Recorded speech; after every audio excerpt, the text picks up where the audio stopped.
Says live. Are we in? All right. Semper Fi, my friends. We are live Sunday night, SFMF once again. Crazy couple days since Wednesday, right? We're just here Wednesday. But it has been a crazy few days for us. I think we're in. I think we're live. All right. Look at somebody already. Doc Holliday, Carl Green, Semper Fi. Both of you, thanks for joining us. Again, Sunday night.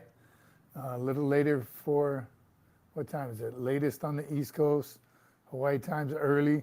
But welcome everybody this Sunday afternoon, early evening. All right, a couple hot topics. And usually a lot of the content comes from your comments. So keep the comments up. You know I love them. And there's a couple hot ones that I definitely want to learn a little more about. Did she say Ra? Annie Banani? But welcome everybody. All right, we'll get a few more people to give them time to come join in, but we're going to be talking about the first hot topic was the promotion system. Got a lot of great feedback on that and so many different perspectives. And it's going to be interesting, so I need y'all to chime in. JTB, Semper Fi, my friend, B Company 1046, 1,146. All right. Good to see you, buddy. Let's go. I'm telling you, Doc, and what we need, hopefully there's some other branches of service with us as well, so they can talk about their promotion system. What prompted me about it is I remember talking to the E6s in the Air Force, technical sergeants, E6. Their E5s, their E5s are called staff sergeant. Anyhow, what I got from them is to go their staff NCO promotions, if you will, like in the Marine Corps. So say to go from E5 to E6, they take a test, a written test. It's very important, I get it, I understand all that, but you can't study together. And there was even a married couple I remember in the class when I was going through the academy. I was like, yeah, but you guys are married. Of course you study together, because they were in about the same time. They're going for the same promotion board. And they're like, oh no, you can't study together. And the test is very, very difficult. So I thought that was really weird. The Marines, and they've talked about it before, adding a written test to the Marines promotion board for staff NCOs, E6 and above. I'm glad they never did. It seemed to me that these two people anyway that were both going for it spent like 99% of their time just studying that test. My initial thought on, I like the way the Marines do it because it's based on performance and leadership and abilities, which I know all the branches of service do. Somebody even put in the comments in, I don't think PT should weigh so heavily on your promotion. Well, I kind of disagree with that one. It definitely should. That's setting the example. So we'll get into it in a minute once we let some more people join in. Chala's here, Ebra. But I have a feeling that a lot of the disconnect or the negative stories, unfortunately, are probably going to have a lot to do with subjectivity of your leadership. And that still plays a part. And that's what I meant when I said it's definitely not a perfect system. I don't think any of the branches have a perfect system. And again, it was a short, so I talked about it for like 40 seconds. But I think a lot of times, I believe, truly believe, a lot of times we do get it right. And I put in there, those of you that saw the short, do some Marines get promoted that aren't ready? Yes, they do, unfortunately. Do Marines who are ready not get promoted? Yes, that happens too. Someone put in there, obviously stay out of trouble, NJPs, and as a first sergeant and sergeant major as I was growing up in the Marine Corps, love the meritorious boards. For those of you that your MOS is so jam-packed, the cutting score is through the roof, your composite score. Cutting score is through the roof. Your composite score never seemed to be high enough. And that's all part of needs of the Corps. So big, interesting topic. And again, I love the comments. Carl says, all my promotions were based on leadership and a lot of extra duties, volunteering. So everything we've been talking about, you have to do everything in your power. What I also put in there is don't try and game the game. game the system. Don't try to buck the system. Don't do specific things. And I did it. I tell you right now, I did it. As much as I love the engineer community, I definitely wanted to be a first sergeant so I could get out of the engineer community. Not that I wanted out of it. One, I wasn't that great of an engineer. You can ask some of my buddies if Lay Cookie joins us later, and Brown. But I wanted to be able, and Randolph, any engineers on there. I wasn't that great. I loved it and I enjoyed it. Wasn't a great engineer because I liked the other stuff that I saw that first sergeants were doing, the ceremonies, the morale, discipline, welfare, yes, the NJPs, the UPDs, and all that stuff. So that was of more interest to me. But again, it's needs of the Corps. So promotion all the way up, and a lot of you, I'm sure, have tons of meritorious promotions. So again, my initial idea of that short was, I like the Marine Corps system. Now, again, unfortunately, all the way up to E9, some slip through the cracks. And then there's some that are held back because of cutting scores, because of personality conflicts. No one ever wants to call it out, but it is. If you have an opportunity to promote someone and he or she is always on your butt, messing up, not doing what they're supposed to be doing, again, it could weigh heavily when you're trying to decide between one another. We're all human. So, Nick Long, URAH. That was the basis behind it. And that's why I'm interested to hear some stories. One said, you just haven't been in the community long enough. Well, I lived in the community, still do. Matthew Johnson, good evening, Sergeant Major. SP4, Matthew Johnson, U.S. Army, God bless you. God bless you too, brother. Specialist, right? Specialist and corporal, two different things. Kind of like the same, Master Gunnery Sergeant and Sergeant Major. Specialist in the technical field and the senior enlisted advisor to the commander. And if we have time at the end, I want to touch on that one some more too, because that was a very, very popular short, the Master Gunny versus the Sergeant Major, and needs of the Corps, how that plays in. All right, so yes, welcome everybody. Semper Fi, my friends. It is Sunday night. You know I'm going to ask you, what are you drinking? Tonight I'm drinking some iced coffee. I've been doing some traveling, and that's also going to be in the story later as well. Got a funny story about traveling. So, promotion system. Iced tea, good on you, Doc. The promotion system. Here was the basis of that, again, why I came up with that idea.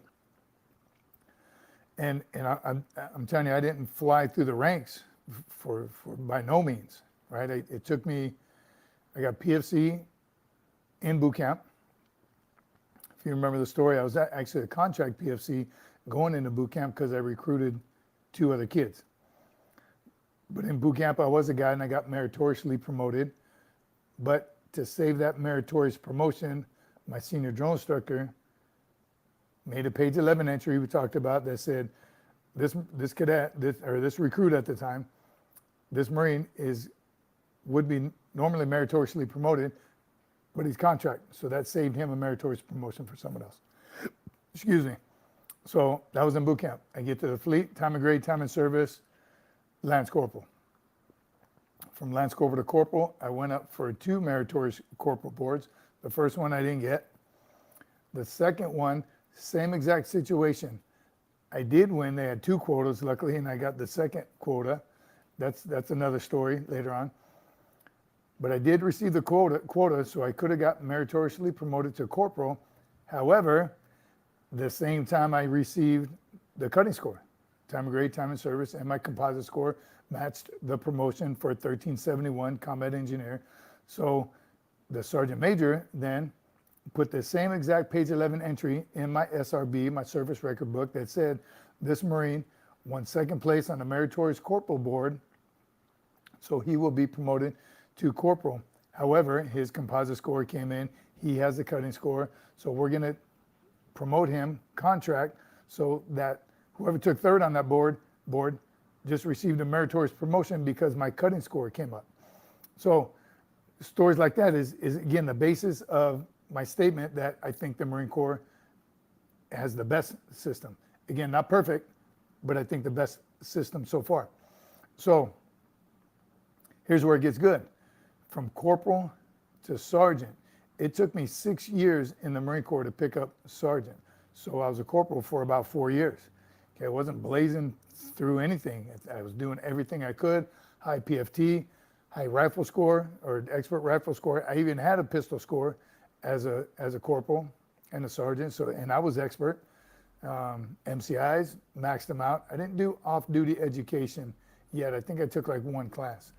But everything I thought I was supposed to do to pick up sergeant. Still, it took time. But I think due to the needs of the Corps, it wasn't ahead of my peers, but it certainly wasn't well behind my peers. So 6 years, sergeant, finally got promoted to sergeant. Gets even better. I spent 5.5 years as a sergeant. Same thing. And that's when I had things like my special duty. I went to DI school, right? Received a NAM from there. High PFT, high pistol. Hey, everything was still maxed out. Even took an off-duty education class as a sergeant.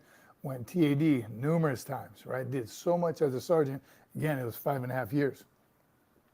So I could have easily said, our promotion system sucks. Something's wrong. Why am I a sergeant still after 5.5 years? But I think, again, based on numbers, based on needs of the Corps, this was after Desert Storm, this was after Somalia, there was nothing going on. So numbers drop. You know how it is, we build up before conflict and we decrease after a conflict or some kind of situation. So all those things playing a part of, I think our promotion system is the best. Now the staff NCO ranks, that's where it gets crazy. Is it moving? Aye. Yes, thank you. My production team on it. Sorry about that, everyone, if my sound was a little off. Better? All right, so the staff NCO ranks. Here's where, again, it's not perfect, but I think it's very, very good. We have a board, a promotion board, which I was never fortunate enough to be on a board. And I know people slated for the promotion board. Some people like it, some people don't. I always wanted to be on one. I wanted to be on the E9 board, actually, just to see. Anyway, that promotion system, again, boards, but your staff sergeant selection board.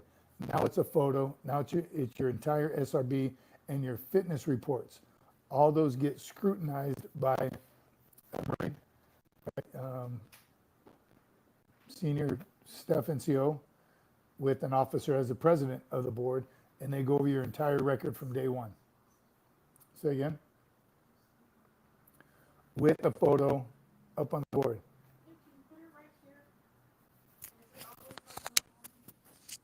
Let me check a few things, everyone. Oh, Doc says audio is off. Let me just check. Sorry, I'm going to move the camera.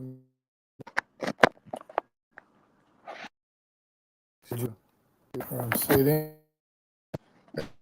Microphone selected. How's that? You promised Sunday, you delivered. Thanks. Good. Sound is good? All right. No?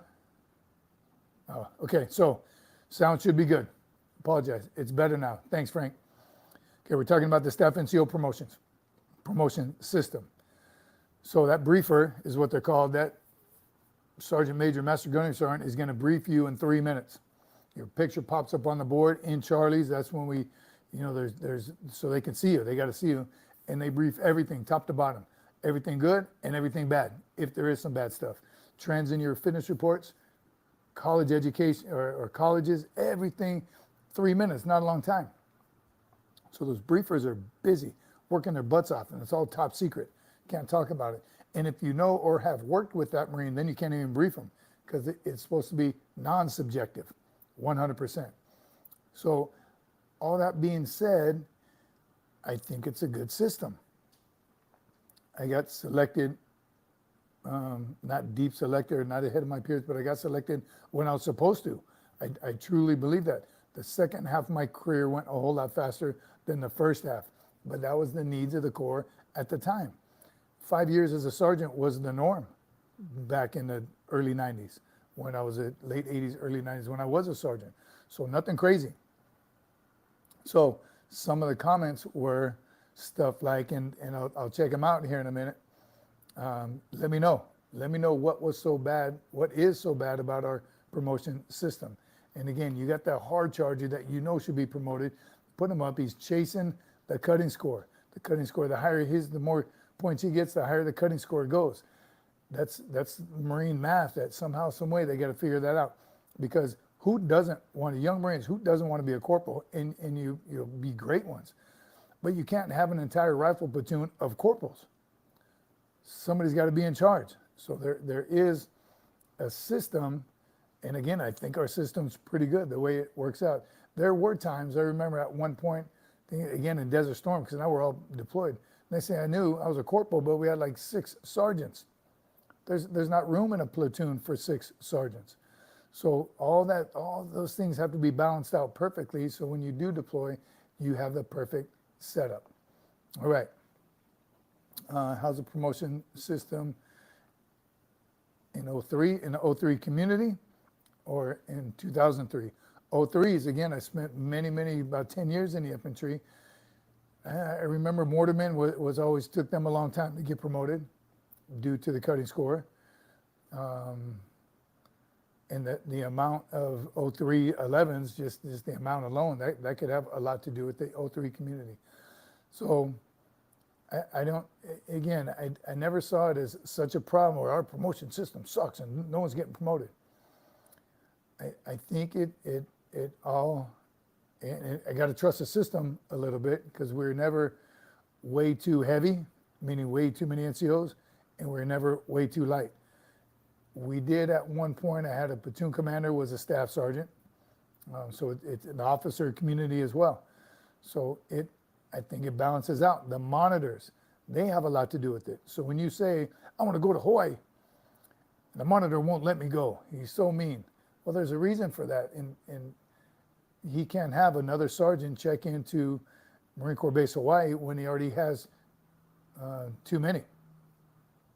So it's a much bigger picture than we can all imagine. And again, I was never on a board and I was never a monitor. So maybe if anybody has done either of those 2 things, please chime in and let us know. Because there are certainly times, again, when I say it's not perfect, that, man, this dude is so ready to be a corporal. What is the Marine Corps waiting for? Well, much bigger topics and logistics behind it all than we can just say right here. And here's another one. What was your primary MOS? My primary MOS was, so I went into boot camp as an 03. During boot camp, I was the guy, so they asked me if I wanted to change it, and I didn't know the difference between engineers and infantry, so I changed it to engineer, 1371. So I spent the first half of my career as a 1371. And that's when I finally got to the infantry as a first sergeant select. And I didn't want to leave ever the infantry, but I had to as a first sergeant. You had to kind of experience the other side of the Marine Corps. But the second half of my career, infantry. But my primary MO was 1371. And again, I think I got promoted on time when I was supposed to and when I was ready. Of course, I always felt like I was ready earlier, especially even to sergeant. I thought, I'm ready right now to be a sergeant. I probably wasn't. So I think the Marine Corps did it right.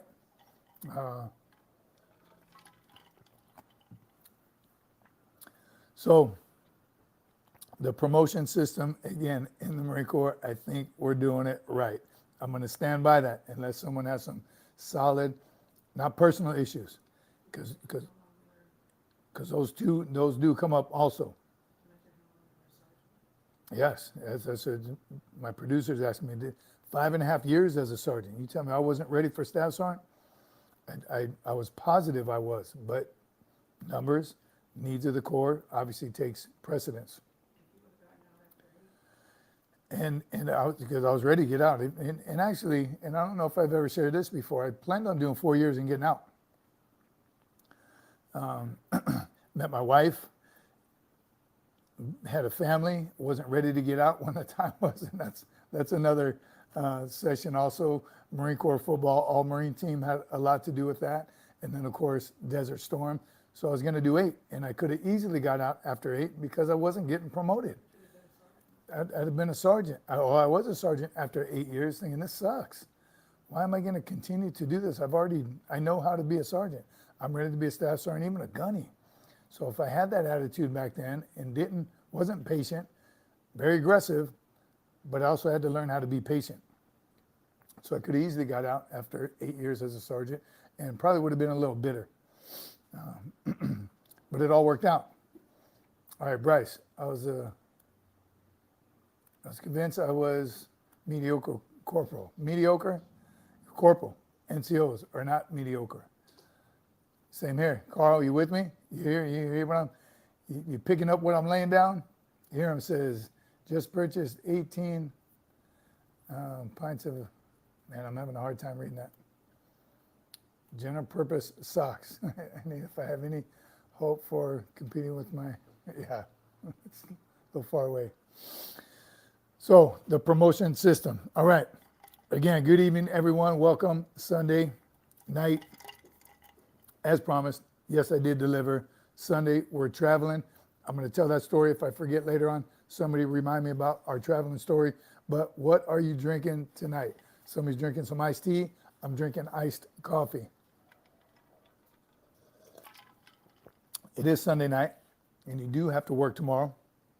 So shouldn't be seeing any beer drinking going on. Depends on where you are, I guess, what time of day it is. But thanks, everybody. Thanks for coming. What is the name of that one right there? Can you look at that? Turtle Swag? Turtle Swag. Thank you, brother. Appreciate that. He says he loves our podcast, which we are going to be doing some podcasts. Annie Banani says she's drinking water. Hydrate. Talked about that. I'm not great at it, but I'm getting better. I'm going to hydrate. You got to be safe. And yes, there's water and coffee, but I've been told that doesn't count. It has to be straight up water. Glass of moonshine. Carl Green. Where'd you get that? Did you make it? How about homebrew? Anybody ever make homebrew in the field? Where was I when we learned how to do that? I think it was in Hawaii on the Big Island, or we went to Tonga or something, and somebody had the bright idea. We were in Tonga, the Kingdom of Tonga. Somebody had the bright idea of making homebrew. And I might mess the recipe up, and I'll never try it again. Well, maybe I should. But we had a 5-gallon jug, those big white painter's jugs. I don't even know where we got that. Tonga we're in the third world country part of it, not a lot of supplies. And we needed, what's that main ingredient? Yeast. So the Tongan Marines, we communicated and they end up hooking it up. So it was water, the yeast, and for flavor, we've saved all of our MRE Kool-Aid. So all different flavors, poured that in there. I even think we put some of the fruit, the dehydrated fruit, opened that up, put it into this jug, and then we covered it with our woolly Peter bag. Remember that bag? Use a laundry bag, water bag, keep your stuff dry, pack that big, heavy rubber plastic bag. I liked it. I liked that bag, woolly Peter bag. Put that over the top of the bucket, tied it down, and sat and waited. And here's how you knew. And they said the longer you wait, the better it tastes. So like a month, 6 weeks, 2 months is what you should wait, is what I'm guessing. So being Marines and wanting a little buzz, we waited about 3 days. You can see that the woolly Peter bag starts to fill up. The yeast is rising. That's how you know it's fermenting, and it will soon be beer. So of course we never waited long enough, right? Day 3, and Marines kept looking in it, and that would lose it. And you just got to leave it alone. You got to be patient. But it tasted so bad, and it was such a rush of heartburn. We had a canteen cup. We all just dug in, and you had to slam it. You had to drink it all at once so quick to catch a little bit of a buzz and a horrible headache. And even we kind of wanted to puke it back up. It was terrible. So, of course, we did it again. And this time we swore that we'll wait longer, be patient, let it sit and do what it's supposed to do. But of course we had to get the same guy and find some more yeast, right? Which he traveled on a bicycle, and we all put our money together, and it probably cost us $100 for a $2 bag of yeast, but we didn't care. The second time, I think we might have waited maybe 4 or 5 days. Still never waited long enough, but we were convinced that we all had a buzz. We never let it brew. So if you do make home brew, or if you have a better recipe than we had, please let us know. Or just go to the store. It's terrible.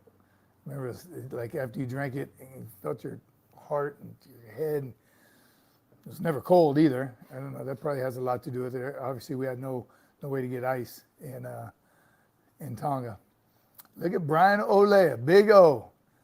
This is the story about you lost your hair. Yeah. That may have been how I lost my hair, and it's never grown back since because of that homebrew I did not let brew. Still waiting. It's apple pie moonshine. Apple pie moonshine. That sounds delicious.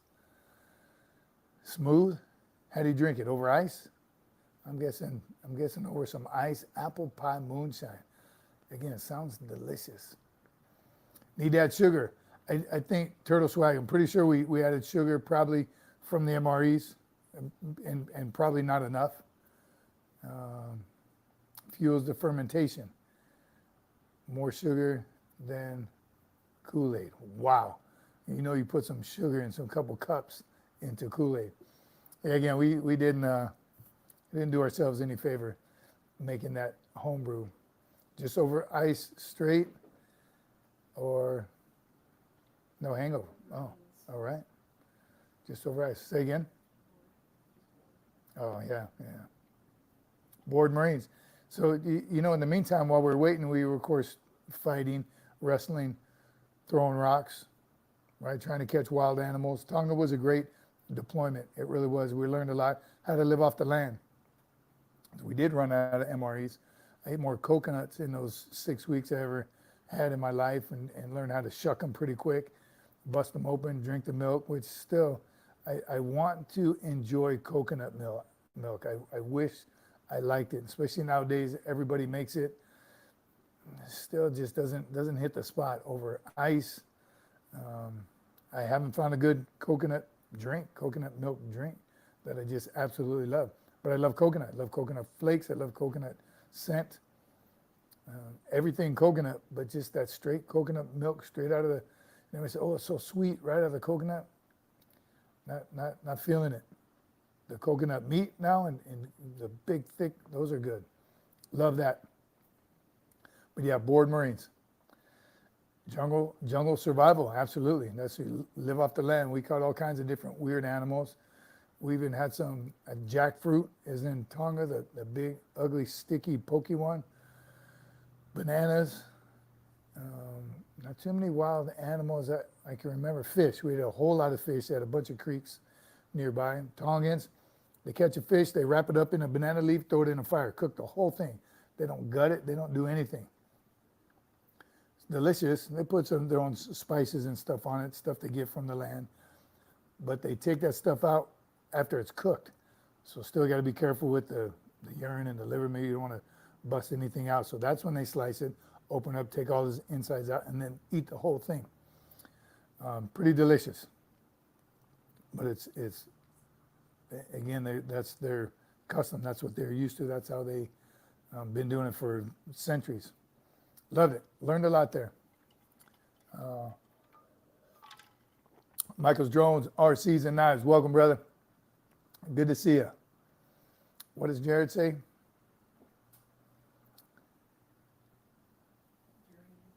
Durian? What is that? Trapped a wild boar. Where did you trap a wild boar, Carl Green?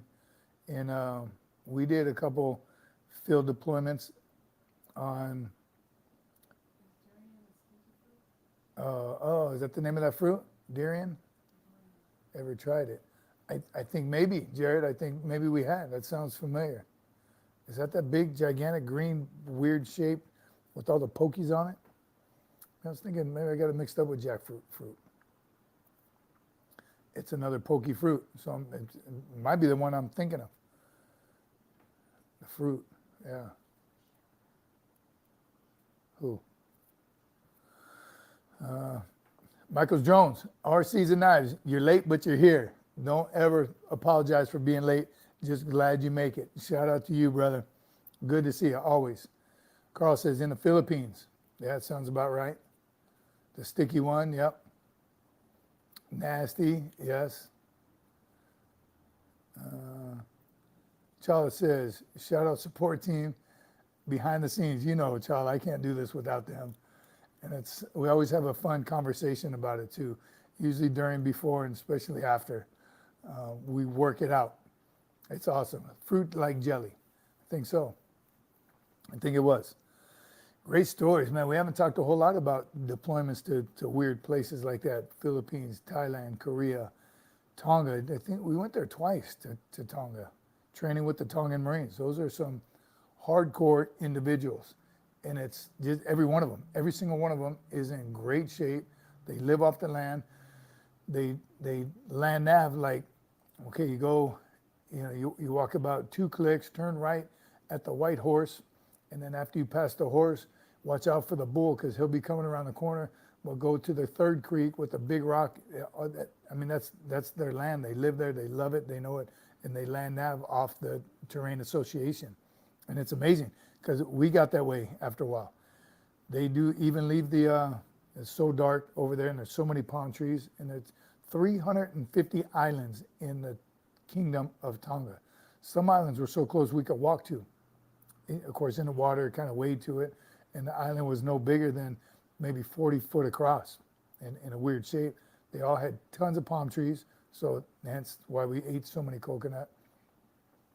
And a lot of rats. I remember big rats being there, eating the coconuts as well. So we had to kick everything off before we would try and lay down and sleep. I slept standing up a few times because of the rats. But we go island, our own little island hopping campaigns. Had some Zodiacs for the further ones. And it was just great training with the Tongan Marines. Shared experiences. Their defensive perimeter, for instance, they would literally leave. There was another leaf on one of the trees. It was white, and it took it forever to die. You use foliage to cover and camouflage, cover and concealment, but that foliage dies quickly, and then you see a big green open space and a dead spot. You know something's going on there. This particular tree, the leaf took forever to die. So they would use that training that night to lead from fighting position to fighting position, and it actually glowed. The bad thing about that is what? If you can see it, so can your enemy. So we kind of shared some TTPs, if you will, with those guys. Great, it was great training. Carl, shout out to the support team. Carl loves you guys too. Can you eat the rats? Turtle Swag says, we didn't. Interesting. It didn't even come up. Now I'm kind of wondering why. I think because the fish were so abundant and it just seems gross to eat a rat. Which again, I think they were eating a coconut, so they were eating the same thing we ate. Good question.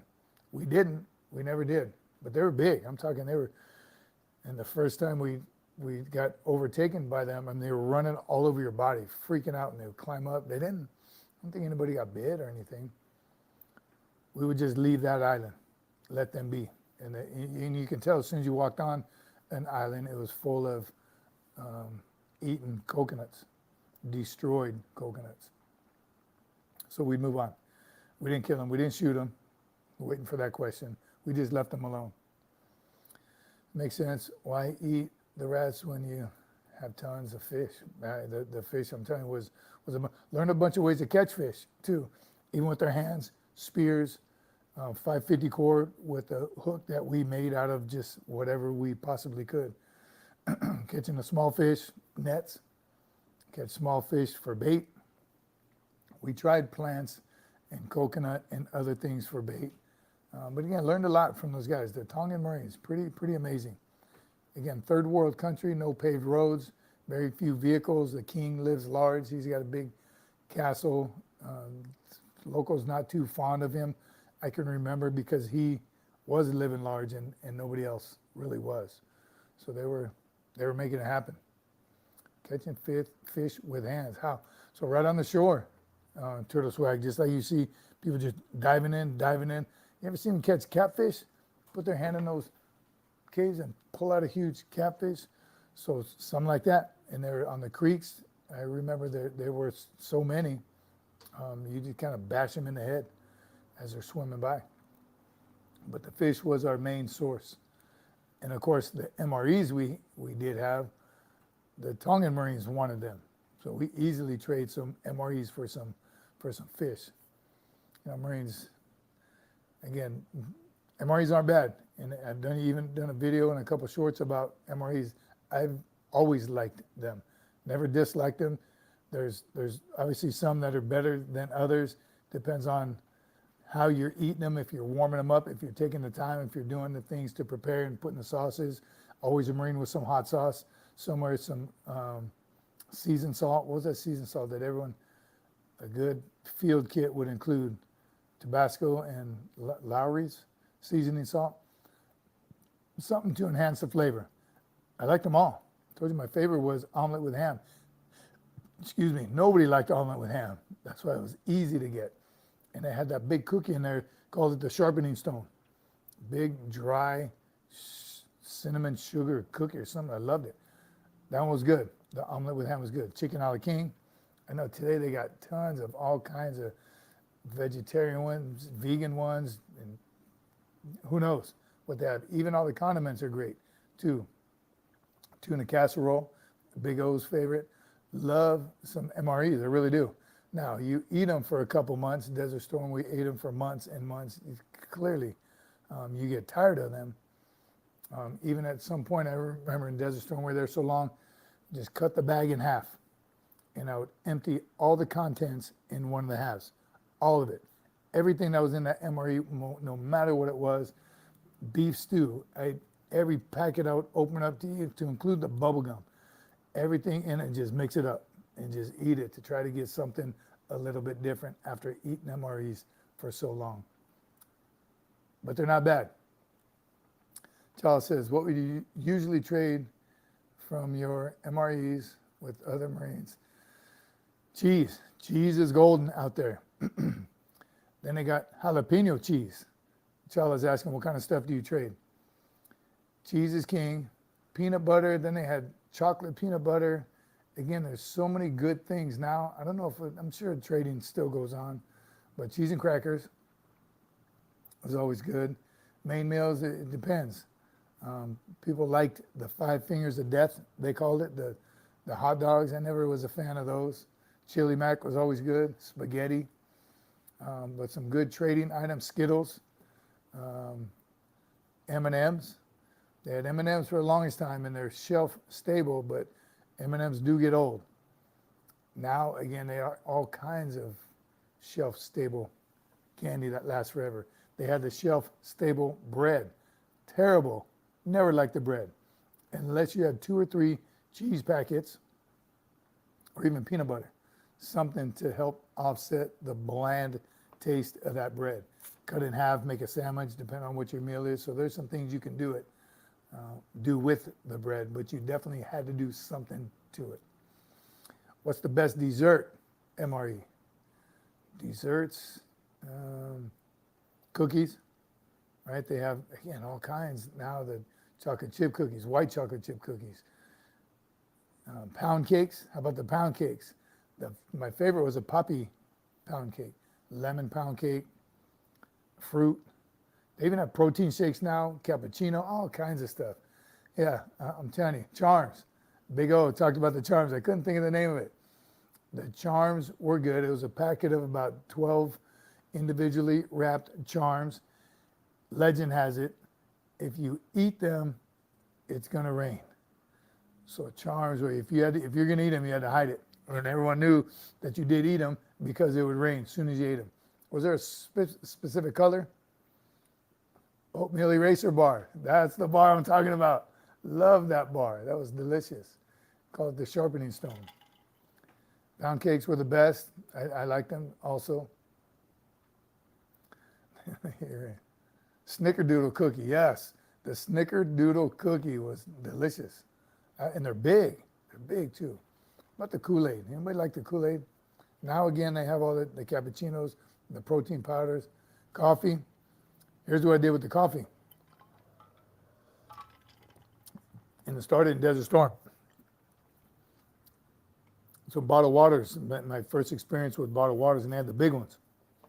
So in order to stay awake, because we were working 20 hours a day, filling sandbags and getting ready, we would take the water bottles and add in, I remember I had the perfect mix. 5 coffees, because it was the grounds you put in there. You didn't have to percolate it. Instant coffee. So 5 packs of instant coffee, 5 creamers, and 5 sugars. The 555, if you could get 1 or 2 extra of the creamer and sugar, we'd put that in there. And it would make a big, what are those, liters? A liter of coffee. Blazing hot when we got there, 110, 15, 20 degrees. So we didn't want it hot anyway, but it was hot by just being in the elements. But if you could get some cold water, which I think we kind of think we did every now and then, somehow, some way, I don't even remember where from, or a cooler truck, I don't know. But to get that 5, 5, and 5 in a cooler, and you drink it pretty quick because you're also thinking you were hydrated. And water, warm water just got old very, very fast. The Kool-Aids, I remember we'd quick drink, but we wouldn't waste the whole liter jug on the coffee. But that was delicious, and that's what got us by. And the water bottle, we could reuse it, and we did reuse it later for showering, whatever. But the 5, 5, and 5 was, again, got us through those 16, 18, 20-hour days of nothing but coffee. It was good. It's delicious. M&M's, never buy candy or meat from the dollar store. Good tip. Same reasons, probably they go old. Like tuna fish. You don't buy a tuna fish sandwich at a truck stop, or egg salad sandwich. Or sushi. Never get sushi late in the day anywhere, but especially at a truck stop. Joseph, guess who's late for formation? Again, burpees, 22. You owe us. Glad you're here, Joseph. Appreciate you. Give me 20, says Carl. We're going 22. Let's go 22 every time we do something. Good to see you. All right. So we kind of veered off topic a little bit from the promotion system. And I think, again, we'll check comments later, but I got to say, talk to some other branches of service, see how theirs goes. I think ours is accurate. I think we do have issues and people do slip through the cracks that shouldn't all the way up, and on the complete other side should be promoted but never do. But I think we got a pretty good handle on it. All right. If you're just joining us, let us know what you're drinking. I got some iced coffee tonight, and I'll still be able to crash. Let me tell you about the airport story. So I am traveling right now. That's why maybe you can recognize the background is a little different. So about an hour after family picks me up, check in comments on YouTube, and someone, if you're there, you better sound off right now. He said, "Bro, I just saw you in the airport. I didn't want to say anything because you're with your family, but so I decided to shut the F up and not say anything." Man, I tell you, if any of you ever see me anywhere on any streets in airport, please, I beg you, stop by. I would love to meet every single one of you face to face, and hopefully in the future, that's what I can tell you. Once we get our schedule down, I'll be in this city, in this state for this weekend. Come on out. That's what this community is all about. So thanks for at least letting me know you saw me, but please, my family is my production team, so they're part of SFMF also. They want to meet you too. They see your names, they see your comments. Please, ever see us anywhere, say something, ever. So hopefully he's on here. I won't say his name until we see if he's on there. But definitely shout out to him for even letting us know. So awesome. All right. Carl says 3 meritorious promotions, 1 re-up promotion, and the rest was staff promotion. All right. Again, says Annie Benani. Staff promotions, staff NCO promotions. So again, I think we beat that dead horse on the promotions. We'll check comments later. But good topic, good information, good to hear from you. Here's another one that, again, got way more comments than I thought. I don't want no controversy because we just like to discuss things here. And this one was on the slang. Easy one, we'll say, the WM. That went out a long time ago. And again, none of the slang is official, so you can't find it in a TM anywhere. Nicknames. Yeah, not slang, nicknames. Nicknames. So nicknames like the WM, it meant Woman Marine. Nothing derogatory about it. It was a way to identify who you're talking about. Yeah, I got 3 Marines coming. One's a WM. Plain and simple. You're not offending anybody by that. It was a way to identify who you're talking about. Light green and dark green. A white Marine or a black Marine. Again, a way to identify. Nothing derogatory meant about any of it. And he'd go give me that Marine right over there. Which one? There's 30 over there. Give me the WM. All right. Or the dark green standing next to the WM. Come on, man. Common sense. But those terms have gone out for one reason or the other. People felt like they were being offended. The Woman Marine one, I dig it because we're all Marines. And if it's not meant in a derogatory manner, then why not continue to use it? It helps with communication.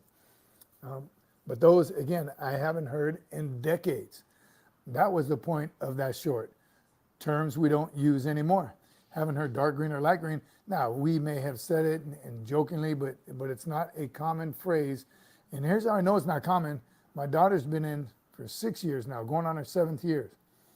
And a term that she had never heard of, turtle swag, never even until I brought it up on that short, is top. What is a top? Obviously, I know what it is, and it was in use when I first came in, but I even put on that short like the late 90s, I'd say early 90s, late 80s, early 90s was the last time I used it or I seen or heard anyone else use it. So in my mind, it is another one of those terms, nicknames that just went out. I told that story, let me think, when I was in Alaska. We had the Marine that was training with the Army National Guard, very big in the Army, and I think they probably still use it. Very common. The top is the top sergeant of that unit. It's an honor to be called top. There's nothing negative, definitely nothing negative or derogatory towards that. It's a great honor to be called top, especially if you have some master sergeants and some first sergeants, but to be the top, good to go. So this Marine comes back. He had been training with the Army National Guard doing the workup. We arrived in Alaska. He joins us back. I came and introduced him to first sergeant. This is Lance Corporal Jones. He's been training with the National Guard. Lance Corporal Jones says, "Hey, Top." Again, my first sergeant blew a gasket.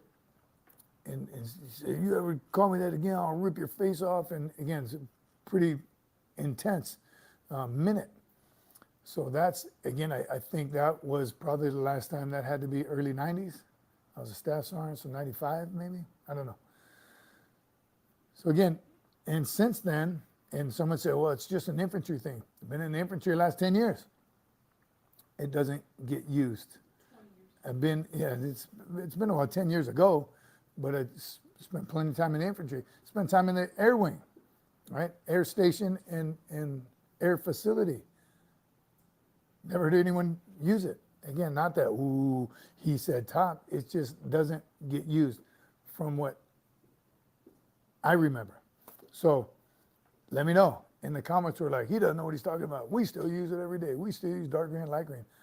Somebody even said, I asked someone, maybe it's a reservist thing. Maybe they're still doing the reserves. Maybe, and this is from my producer, my wife, maybe it's a geographic location thing, East Coast, West Coast. Do they say I'm a West Coast Marine, and the West Coast and the Pacific? Many times on Camp Lejeune and been to the East Coast, but never stationed there. Is it a geographic location thing? Who still uses top, and where, and what units? Interested to see. A unit thing. She thinks it's specifically with units. Here's who I do hear it from a lot. Guys at the VFW, the Marine Corps League, the older generation.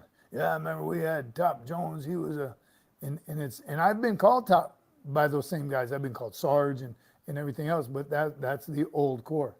Let me see what some of these guys. Jared says, what about the words grunt or ground pounder? Those are still used. Grunt. My father-in-law called me grunt my whole life. He called all Marines grunts. He was Navy. What was taught? Light and dark green. We were taught light green and dark green, right? In boot camp, that's just how that was. So the first half of my career, light green, dark green, that's how to identify someone. What was your secondary MOS? Turtle swag, I got a couple. 8511, which is now it's a 0911 drill instructor, Mike 7 Alpha mountain climber, formal schools instructor was an additional MOS. And then of course, it was 9999 first sergeant, then they changed it to 8999. So a couple MOSs. San Diego MCRD, Hollywood Marine, Hiram says, people like myself, the mountains, man, I can't see that from here. Yeah, should have sat closer. 2005, our Sergeant Major, still called Master Sergeant Hernandez, top. 2005, Anderson Ho. That was Headquarters Battery, Seal Beach, California. Headquarters Battery in Seal Beach. So that's Reservists, right? And that was 20 years ago. It's a reserve station, Anderson. And that was, again, that's 2005, so 20 years ago. Is it still, who uses it today? Any active duty today on here? And then ask your units. So interesting one, again, I'm not the, what'd you say? Like I'm not the all-knowing, how'd you say it?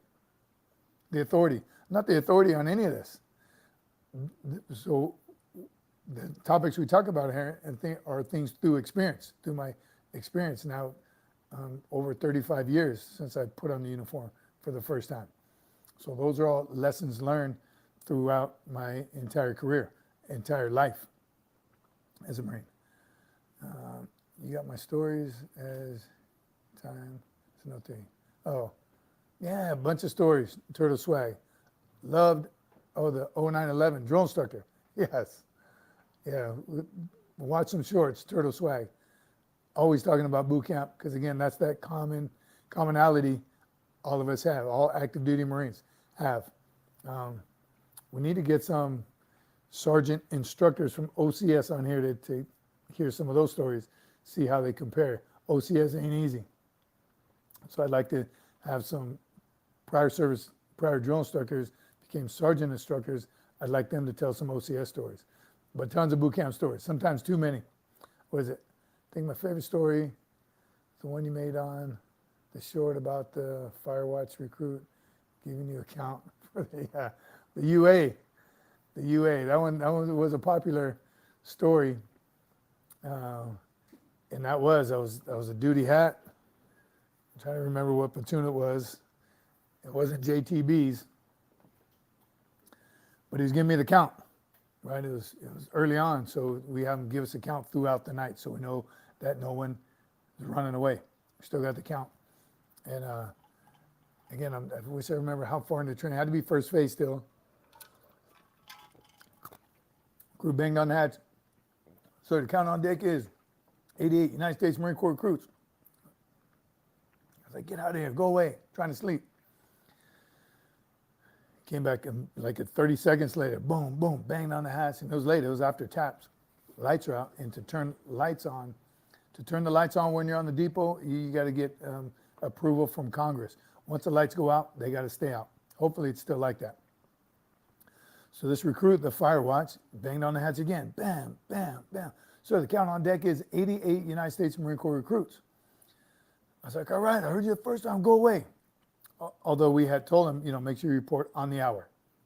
Do your rounds, come back, there's 2 fire watches, high five each other, cry a little bit, you miss home, and then you give the report. Sir, the count on deck is like about the 4th or 5th time. I'm like, I freaking heard you, I'm gonna thrash you all day if you don't shut your mouth. He said, sir, the count on deck is 88. We're supposed to have 89. Someone's missing. I was like, holy cow. Why don't you say that in first place? Of course, I chewed him out for not letting me know. But then, of course, I freaked out. We're missing one. Was that platoon? Holy cow. That same platoon, 46. 1046. So, I call it the OOD.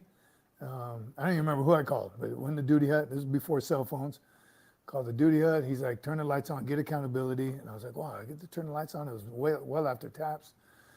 They alert, I'm sure, the airport, the local community, look for a bald head kid running somewhere looking scared, green on green. Sure enough, they found him. He was at the airport. He did run, this was before 9/11, so he was able to scale the fence and run across the flight line and make it into the airport, where he obviously got snatched up right away. They brought him right back. They brought him back to me, which you never knew. Usually when someone goes UA, like leaves base, they don't come back. At least they don't come back to your platoon. But he did. They brought him back, and I remember asking him, like, bro, what were you thinking? Where did you go? You could have got hit by an airplane. And really, is it that bad? He was a smoker. Again, even as a young teenager, he smoked probably the last 2-3 years of his life. He needed a cigarette. And I said, did you find one? He said, yeah, right about the time I got one, that's when the cops came and snatched me up. But they gave him back to us. And he ended up training with us. He's like, so he promised everybody he wouldn't go UA again. He, freaked out, but now he's good. And he graduated. I also remember the phone bank you let us see and walked by, but not use JTB. That was another one. When the senior told me to take you, and he said it in front of everybody as the senior was leaving for the night. You guys were nasty, acting like turds. The senior said, hey, drill instructor, make sure you take him to the phone center tonight. I asked senior drill instructor. And everybody heard, so I know that's all I could think about the rest of the night is that trip to the phone center that we were going. And yes, everybody had a phone center. No matter when you came in, there was pay phones available to you. Like when Paris said, we didn't have no phone center. Yes, you did. You just didn't get to use it. So that night, that short got a lot of controversy also. That was the meanest thing. That's poor leadership. Why would you do something like that? That's why nobody wants to join the Marine Corps now, because I marched them to the phone center just like the senior drill instructor told me to do. I was a new green belt drill instructor. He said, take them to the phone center tonight. So I did. Marched all the way, get outside, boys, we're going to the phone center. Loud, motivated, the loudest they had ever been. Snap and pop, marched them, sing-song cadence, they were top of their lungs. We got to the phone center, halted, said, eyeballs, click, sir. Again, still loud as hell. Look at that. They said, yes, sir. It was the phone center. I said, now lock it up. Drill. Forward march, marched all the way right back to the house. Now, yes, were they pissed? Yes. I did what the senior drill instructor told me, took them to the phone center, took them back. He didn't say, sure, everyone made a phone call, they called it, whatever. He said, take them to the phone center. And that's, again, some of the trolls are saying, you disobeyed an order, and how could you do that to something? If you're a drill instructor, you know. If you're a recruit, you know. So it was good. It was motivation. He ended up giving them one probably the next day, I don't remember. He took them though. That's a senior drill instructor thing, to take your boys to the phone center and let them call home. That's not a greenbelt thing to do. right? They would have liked me after that. He's the best. He took us to the phone center. Don't do that. Doc says, Summit, San Diego or North Carolina Swamp, who is tougher? Your opinion. So here's what I came up with, Doc. Nice try to put me on the spot like that.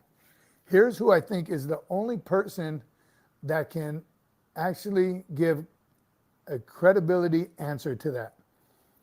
A recruit that has gone through both depots. That's it. There's no other way that anybody can 100% guarantee, say, this one was harder than that one. Because if you haven't been through both, how are you going to compare? Right? You can't.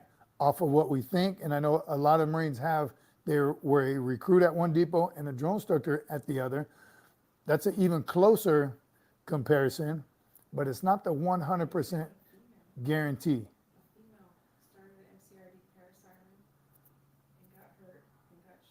That did happen? A female recruit, being told by my production team, she started in Parris Island. Oh, because he got dropped back. Wow, okay, so here we go. We're going to have to find her. She's saying a female recruit was in Parris Island, where females only were at that time probably.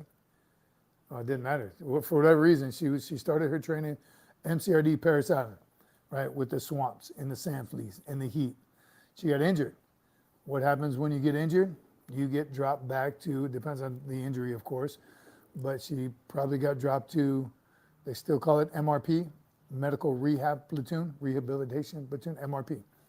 So she got dropped to MRP to recover, right?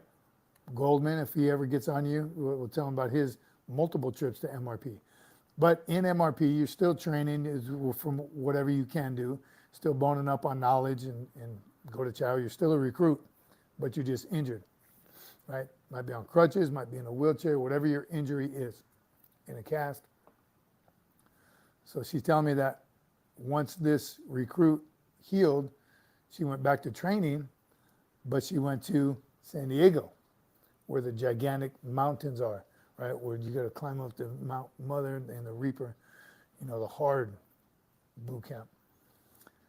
So, and I hear her typing away. She's going to find that Marine. We're going to get in touch with her. We're going to find out what is her opinion on which one is harder. Parris Island, San Diego. Interesting. We shall see. Pat S. URAH.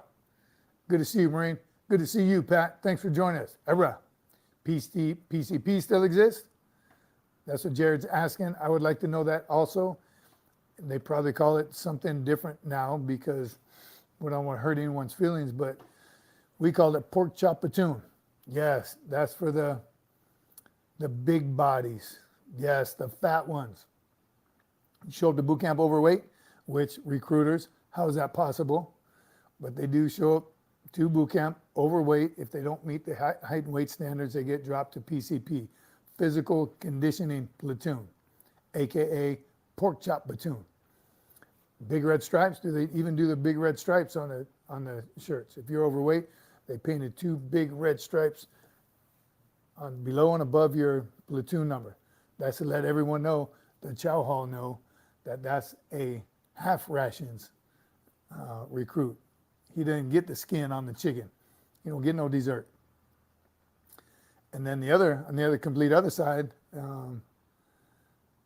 the double rats, right? The skinny ones who are under their weight, they get double rations to try and put some meat on them bones.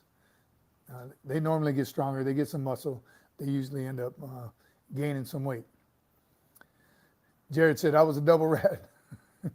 2 stripes were yellow. Oh, yellow stripes for double rats. Interesting. I didn't know that. That's cool. Jared, and how much weight did you gain in boot camp? Doc says, I saw those stripes on a 1995 yearbook. As a recruit and a drone instructor, up to 96, we used the red stripes. Yeah, stripes. 2 red stripes. Even, I remember getting the platoon numbers on your sweatshirts and your green shirts for first phase. I don't know how they do it now. They're probably screen printed, and we did old school style. Laid out a green shirt, because they don't even have boot polish in boot camp anymore. We had stencils. We cut stencils out. The admin recruit, right, the house mouse would cut out a little piece of cardboard. He'd cut out our platoon number, lay the t-shirt out, lay the cardboard with our platoon number right where this SFMF is, and take your boot brush and boot polish. And that's how we got our platoon number on our green skivvy shirts. Boom, we do probably about 2, because second and third phase, once it wears off, it wears out. You wash it a couple times, it wears off. But in the beginning, you got to know, because remember, you're just a bunch of bald Brussels sprouts running around. There's 300-400 of you. You had to know where your platoon was. It helped you identify the rest of your battle buddies. And it helped the drill instructors corral, all them herding sheep, trying to get all y'all together. But that's how we marked them. That was pretty cool. I have no idea how they do it now. If anybody knows, let us know. Share with that.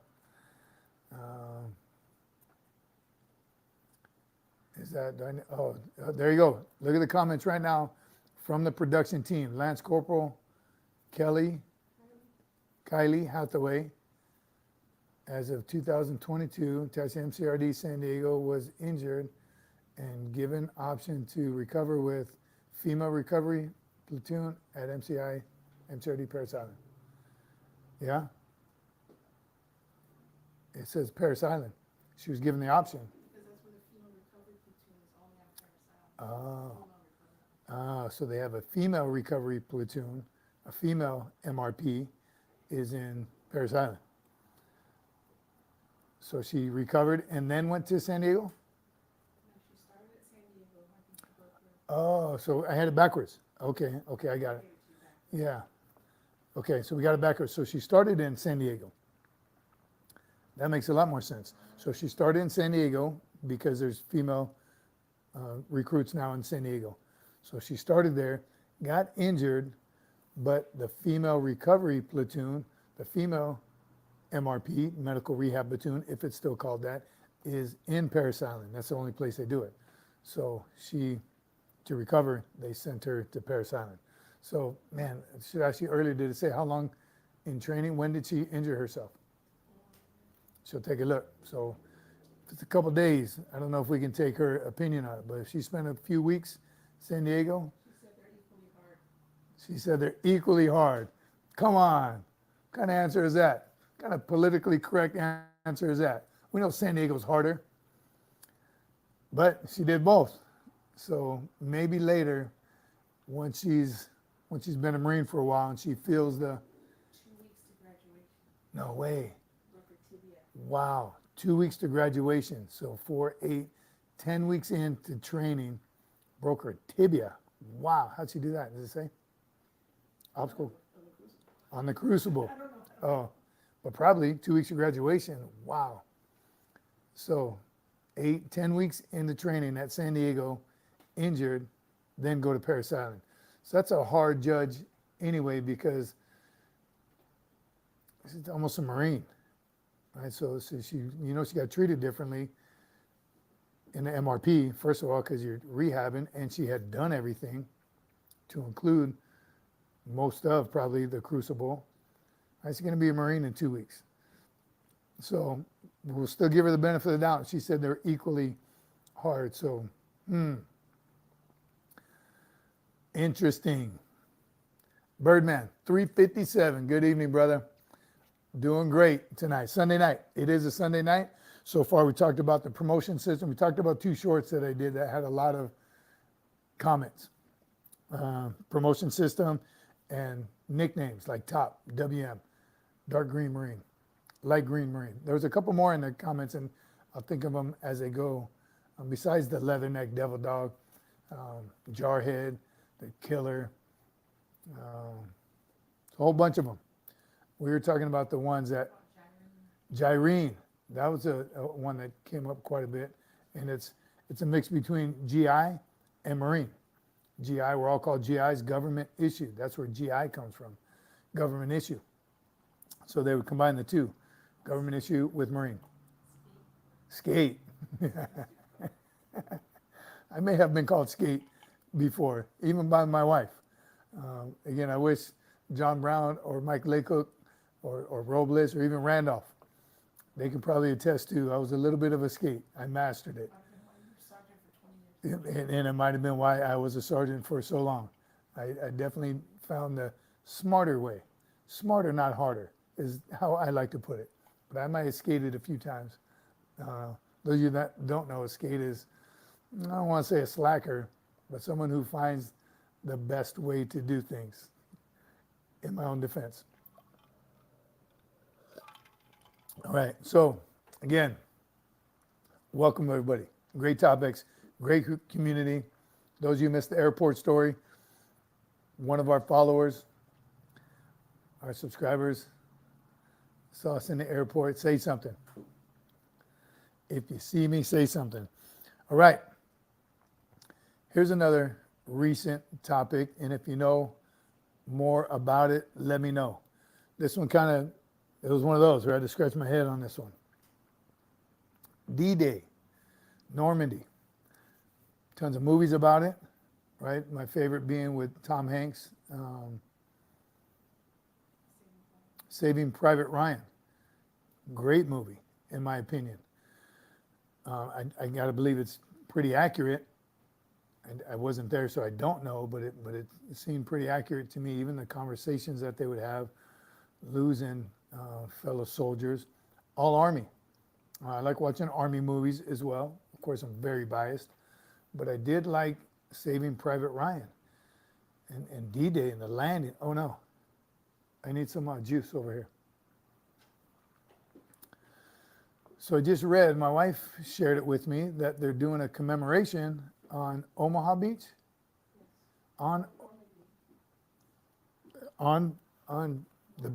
in Normandy, on Normandy, the D-Day landing. They're doing a commemoration landing with Marines. Marines are gonna reenact it, I guess. I don't know what the right word I'm looking for, but they're gonna do a commemoration of D-Day here in a couple of weeks using Marines. Marines weren't even there. We weren't invited. We're an amphibious fighting force, but we did not land on D-Day. Why would they not use the Marines? All political, I'm positive. And again, I don't know enough about it, and none of us were there back then. But why the Pacific is good. I getting ready to finish it, the Pacific, Birdman. And Jared says the 80th anniversary amphibious landing. So again, why are the Marines commemorating it? What's the bigger agenda here? And I'm not a conspiracy theory, and you got to think politics are hugely involved. I hope money's not involved. I hope it's not being driven by something way off the wall. I just thought that was real crazy to me that they would have the Marines. And I think, who else? Didn't they say the French? Yeah, and French soldiers. So U.S. Marines, French soldiers are going to commemorate the landing on Omaha Beach, Normandy Beach, D-Day. I'm short, about a foot short. So interesting to me. Again, I'm all about commemoration, and I'm all about history. Love it. Love everything about it. And every time I go to a museum, I try to stop by the major battles. And because of Saving Private Ryan, I do like to hear the stories and know what happened and how intense that was. And the movie, again, I think shows it very, very well. The Hollywood part, there is in every movie we've talked about, but why are they using Marines and French soldiers? All right. I'm a fan of We Were Soldiers as well. I like that movie, Hunter. Doc, we live in a crazy time. I'm telling you, Doc, you nailed it. Doc said it, we live in a crazy time. Oh, I'm going for it. I'm gonna move just a little bit. Stay with me. Got some juice. We did a beach assault. Jerry says, we did a beach assault on Coronado from the LCAC. Yes, plenty of those. Love the LCAC. A little slow if you ask me, and loud, but I love doing those beach landings, right? LSB, the landing linen survey battalion on the beach, right? The red patchers bringing us in. I love the beach assaults. And again, that's what Marines do. Why didn't we go to Normandy? Even those, the LCAC was one. What are the Mike boats, right? Been on plenty of Mike boats throughout the MEU, and every time we go on ship just to get them use. But that was pretty intense. You fit a couple hundred Marines, just like in the movie, a couple hundred Marines in the ocean trying to hold down your chow. And then as soon as that gate starts to drop, you're in it. But again, why are they using Marines? The Marine Corps might not have been in Europe in the Second World War, but the Bulldog were there in the first. Yeah, so obviously we're all over World War II era, and where we earned a lot of our nicknames and our tenacity and the Bulldog and the Devil Dog and all those things that make our history. But we weren't on the beach landing. Interesting to me. We'll see. It'll be all over social media. I'm looking forward to seeing it. Again, I wonder if somebody had wished we would have been there. I don't know. Crazy times. Who just said it? Doc, Hacksaw Ridge, Carl Green. Hacksaw Ridge was inspirational. Hacksaw Ridge, that was with Swede. I'm thinking of Gunny Highway. Hacksaw Ridge was a good one. That was in the Pacific. Was that with Hamburger Hill? Now I'm mixing them up. Hacksaw Ridge was a good, excuse me, a good movie. Was it Hacksaw Ridge? Being in Okinawa, stationed there twice, spent some time over there. If you've never been there, or if you're there now, go on as many tours as you can from the war. Go into the caves, in the tunnels, visit, what was that one hill? Read the stories that the women wrote, the nurses. Interesting, pretty heart-wrenching, some of the stories that were told that they lived through. The tunnels, just recently talked about the tunnels on Iwo Jima, how not only were they weren't just caves, these were intricate cities. There were cities down there that they had been digging for centuries. So they had hospitals under there, kitchens, head facilities, bathrooms, latrine, whatever you call it. And of course, living quarters. They had meeting rooms. They had, and they were down there forever. So one, obviously you get claustrophobic, but what about the stench that you think was down there? And everyone's smoking cigarettes and whatever they were smoking. I'm sure they had air holes and stuff that they poked through to try and keep some fresh air, but it was lava rock. So was it cool down there? Was it hot? Or was it freezing cold in the winter?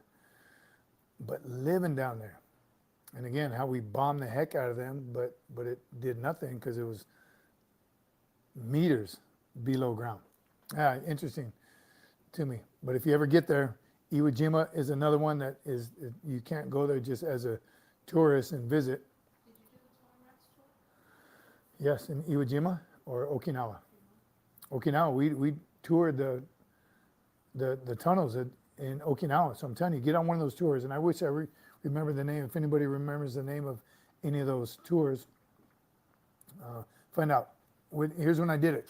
When I worked at the Staff NCO Academy, it was one of their historical tours. So I did it 10 or 12 times. And again, you walk down the tunnels first, you obviously get a brief, and some Japanese tell you their side of the story. And then I remember again reading some journals from the soldiers, from the spouses, from the nurses, from just everybody. And then you go down into the tunnels and they show you all that stuff. Obviously, we're not going deep in, it's dangerous or whatever, but the parts that are built for tourism is pretty amazing. Again, a bunch of different feelings after having been to combat a few times. You see a different perspective, right? They were young men just like all of us, fighting for our country. Had nothing against them, but it's kill or be killed. So it's definitely puts a different perspective on all of it. In Okinawa, there is still some, we hate Americans for what you did to us, dropping the 2 bombs that ended the war, got it.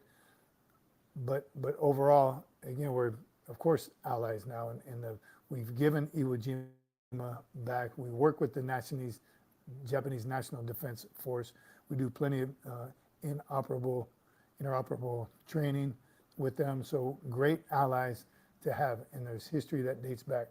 I think the protesters now are doing it because they kind of think that's what they're supposed to, it's what their ancestors have done. Remember, we were there during a G8 summit where they closed down all the bases. If you lived off base, you were not allowed to leave your house. While all the leaders of 8 different countries were there, and it was a complete 100% lockdown, no liberty. If you were married, you go from your home to base. End of the day, base to home, no stops. Of course, none of the single Marines were allowed off the base for anything. And that lasted, I think, about a week or 2. I don't remember for sure. But the economy struggled in that short amount of time. So we play a big part in having 9 different bases. I don't even know how many bases are in Okinawa, but there's at least 6 Marine bases. So that the service members are the community in Okinawa. Huge part of their livelihood. So I think, again, they understand it. Now they get it, and we get along just great. We lived out in town by choice. We wanted to live in the community, some awesome neighbors, shopping at all the stores. Our middle daughter, who's a Marine now, she went to Japanese school, loved everything about it. We were real big into soccer at the time, went to other Japanese high schools to compete, and just it was a great, great experience. Miss it. We miss Okinawa a lot. Carl says, Naha, full day tour. Yes, Naha is one of them. That's the southern tip of Okinawa. That's where the history is. Anderson Ho said those protesters suddenly stopped during a typhoon and hurricane recovery efforts. I'm telling you, again, the protesters are for different reasons. I think in today's society, they understand our relationship with them. We love them and they love us. Doc says, that's crazy now. And days Americans protest for other countries. Sad. Doc, you nailed it. Very sad. Big O. 306 Marines were, 306 Marines were at D-Day.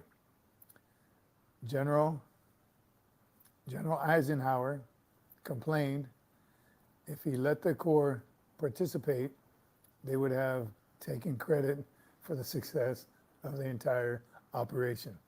All right, makes sense. General Eisenhower didn't want the Marines. We're not inviting the Marines. 306 Marines. That's why the success that did happen was because of those 306 Marines. That's what it was. He didn't want the Marines there because up until that point, had we lost any battles, right? Still to this day, yes, there's controversial ones like Vietnam and even now, So why didn't they invite the Army to come do their Iraq and Afghanistan. But yes, so the question, Big O, is why aren't they having the Army do the reenactment or the commemoration? The 80th anniversary, why are they having Marines now? Okay, we're going to get all the credit.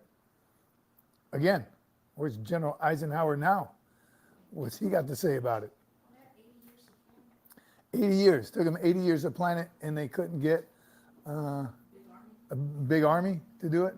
Right, because we Would have. Yes, we would have. Jared, that's it. He knows. Everybody knows. They want to get some Army, some street cred. The old adage. If it absolutely must be destroyed overnight, call the Marines. 100%. Interesting. Thanks for that tidbit of knowledge. Big O, Normandy. I'm gonna watch it. I'm gonna, at least on social media, see how it goes. But man, with the huge credibility that the Marine Corps is gonna get, there'll probably be some haters. And if I was Army, I'd be like, hey, why are the Marines doing it? Why can't we go? Not why can't we? We should be the ones doing it. It was our battle. Now, again, some very interesting topics, and appreciate the feedback. One more that we're going to talk about. First of all, if you haven't told me what you're drinking yet, let me know. I'm drinking iced coffee. I'm sipping it. And if you ever heard of the iced coffee called Georgia, speaking of Okinawa, it is by far the best, and it's hot or cold, primarily cold. You get it out of the machines in Okinawa. It used to be 100 yen. Actually, when we got there, it was 80 yen. Then it was 100 yen, and most of them now are 110, probably 120 yen by now, but about $1. A little brown can, Georgia coffee, made by Coca-Cola. So I don't know why there's not more in America. Oh, the processing facility is owned by Coca-Cola. But it's by far the best coffee in the world. And my daughter had got a couple for me, so I'm milking it. I'm trying to make it last because they're delicious. You can hear the ice. Sorry. It's good. Georgia coffee. Yes, you know what I'm talking about. You've been to Okinawa, you know what I'm talking about. And yes, it is that good. Logistics. Carl, you still talking about World War II? Hot jasmine green tea, Anderson Ho. It's hot where I'm at right now, so I know about some hot tea. Iced coffee is always good, especially when it's Georgia.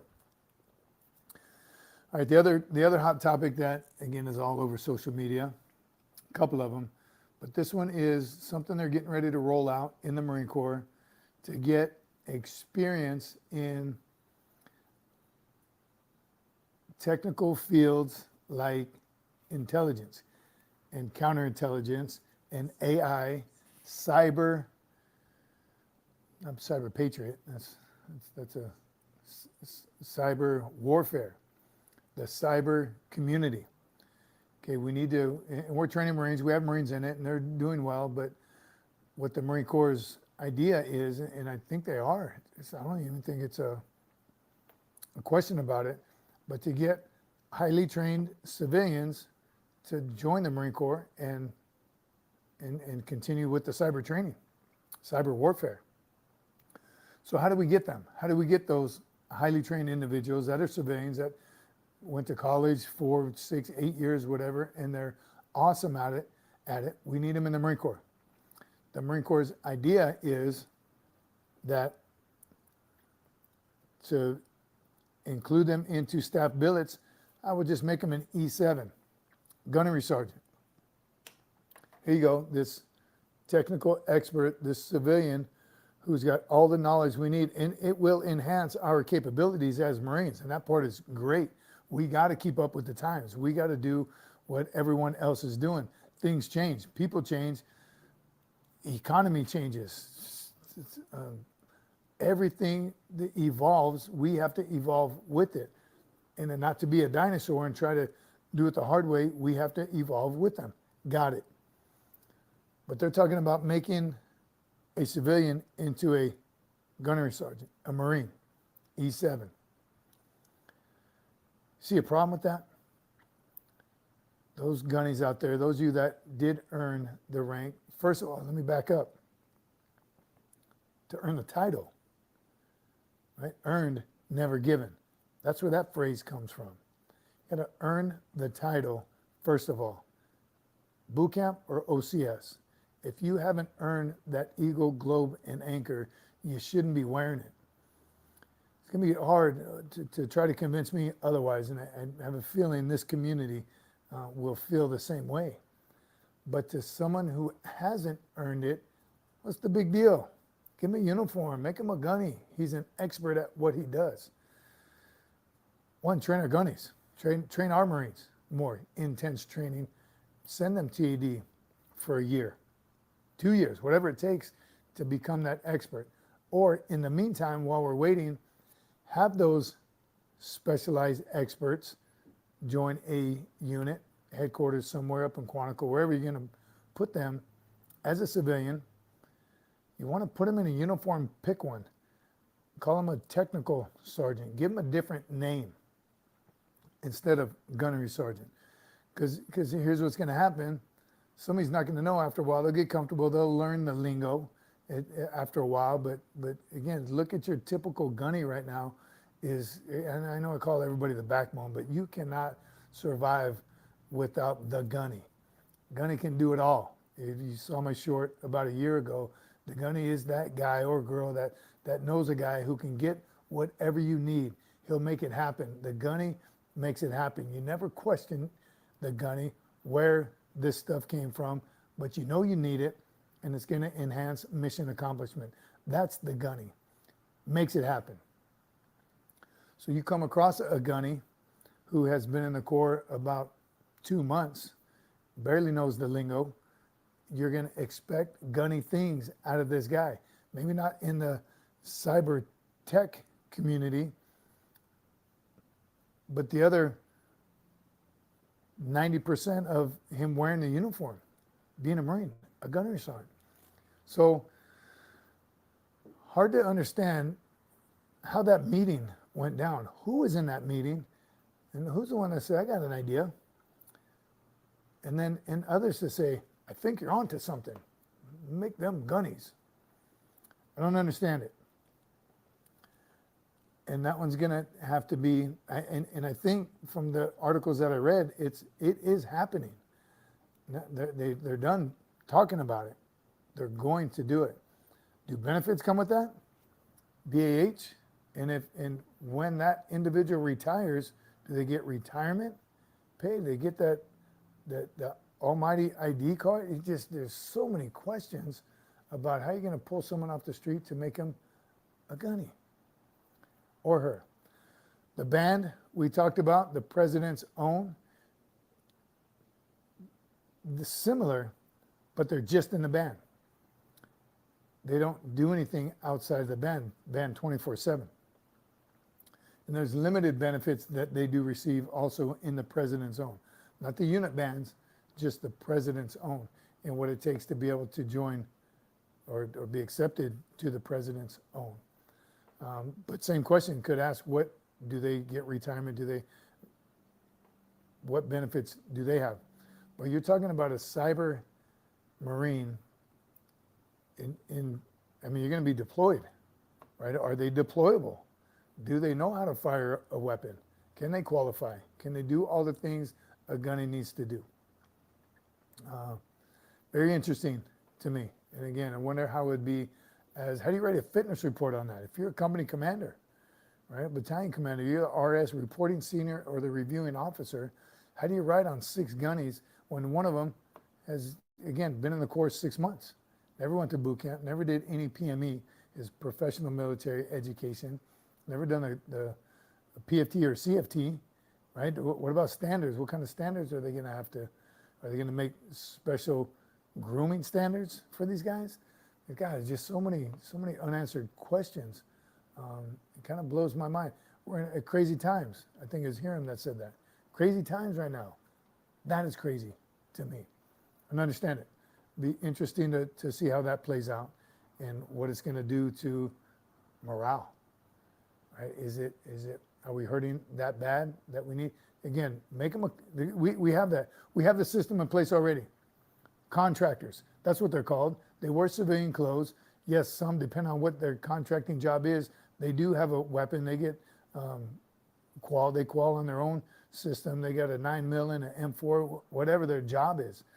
That's what a contractor is. And a lot of them are Marines that got out and now become contractors and do a similar job, but they're in civvies and they got beards and they can cut the fingers off their gloves. They can do all those things that they want to do. but they're contractors. They're on a different pay scale. They don't compete with other gunnies, service members. They don't correct Marines on, they don't do Marine things. They don't do gunny things because they know their place. And everyone knows their place because they're a contractor. Why can't we do that with these same guys? Just a thought. Again, interested to see how that plays out. It's part of the why we cannot have weak leaders in the Marine Corps.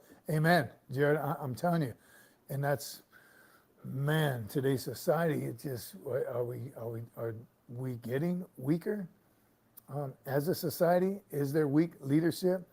The lack of accountability, the selfishness, the money-driven people, the where people get their advice from, right? The lack of communication that happens far too often. You get a thought in your head and you think it's for the good of the whole, but who have you run it by, right? The ones that are going to be implementing those changes that you just made, or just someone else in the same boat as you. Well, I'm not on the ground with the infantrymen, but I think we should have them wear this sappy plate instead of this one. Well, again, are you on the ground with them? Are you carrying that 20-pound sappy plate instead of a 10-pound sappy plate for protection? If you're not doing it, talk to the guys who are doing it. That's the transparency that is just not happening in the service right now and in the civilian sector. And that's the bad part. That's the hard part, that it's hard to watch it happen in the civilian sector when a lot of the civilian sector are prior service, all branches of service. And they forget about that transparency part, that communication part, when it's as simple as that. Is it easy that? Can we just talk about it? Yes, it is. That's communication. Why not communicate, come up with the best plan? One person doesn't have the best plan. Every now and then, sure, you might strike it with you have an awesome plan, but why not get the feedback from everybody on your team? With the starting at the bottom all the way to the top, get their feedback.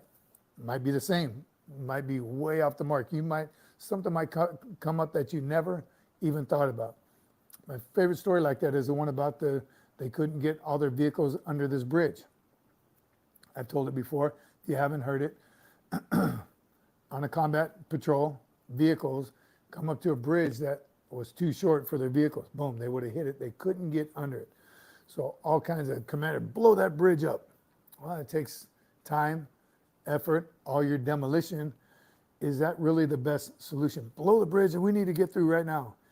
Until one young Marine says, hey, let the air out of the tire, go into the bridge, pump the tires back up.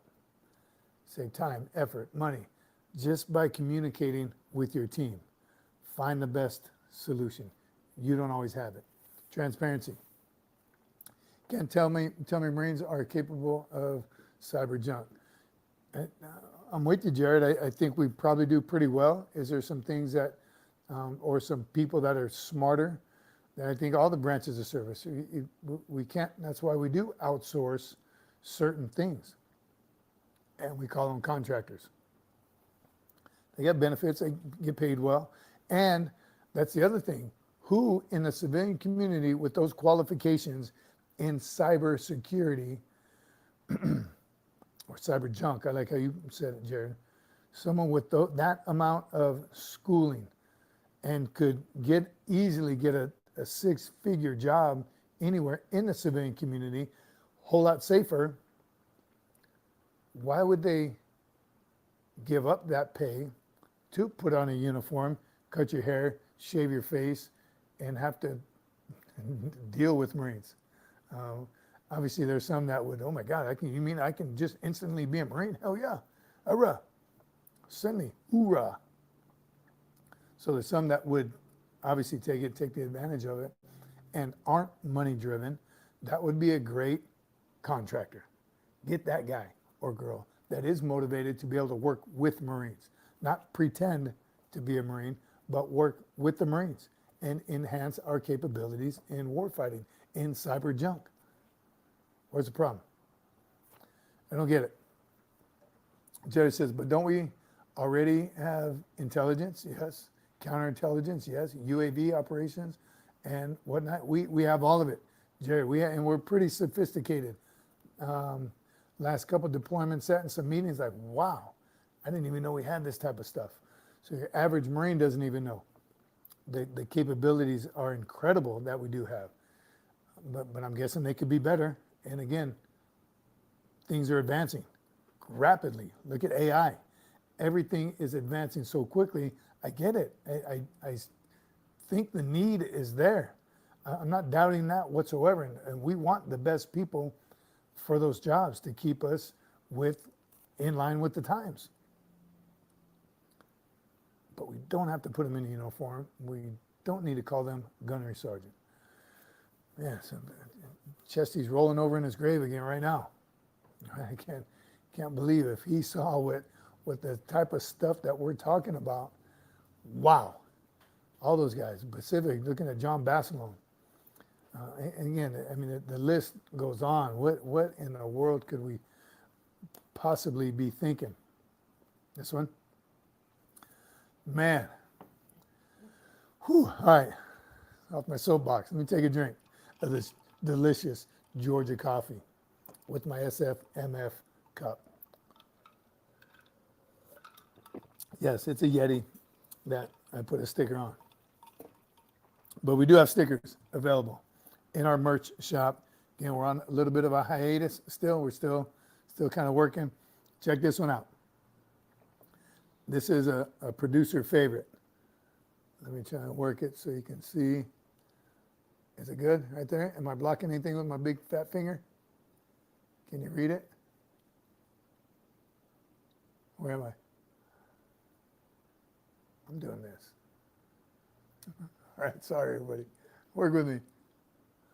All right. Destroy them all. Let God sort them out. Simplify, my friend. Oh, I need to turn a little bit. Am I going the right way? Hurrah. Look at that devil dog right there. Leather neck, hard charger, jar head. Yes, and crayon eater. Hurrah. I turned it the wrong way. Sorry about that. How about this one?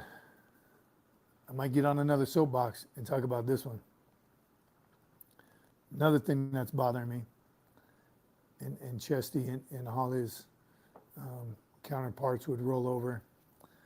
How is this happening in our America? I'm not going to get political on you. But how about this one?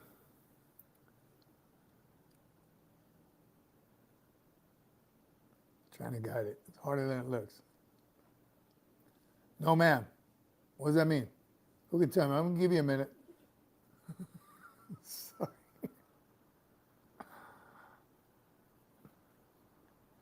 No, ma'am. What is M-A-M? It's not ma'am. That's not how you spell ma'am. First one. I'm going to wait a minute. First one to guess it gets this sticker right here. A bundle. I'll give you a couple. This one. What does it mean? Anyone can guess. I'll give it a couple minutes. If not, trust me, we're gonna talk about it. Ma'am. I like the yes ma'am and no ma'am. Ma'am, I'm waiting for comments. Here's a good one. It's a fun one, she said. I got to do my hand behind it. I got big hands. Hey, can you read it? Mixtape. Hurrah. You know any of those songs? Got a lot of motivation. Hurrah. C-130. All right, that's a fun one. Whoever guesses the meaning behind this one, I'm going to send you a bundle.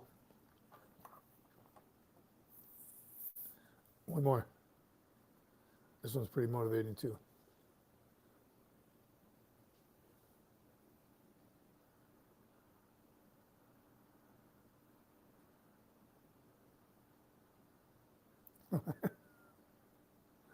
Hurrah. All right, what else? Last but not least, This one. And this is for your vehicle. Yeah. These are all quality. Bumper sticker. This is their bumper sticker. Gimme Cocoa Puffs.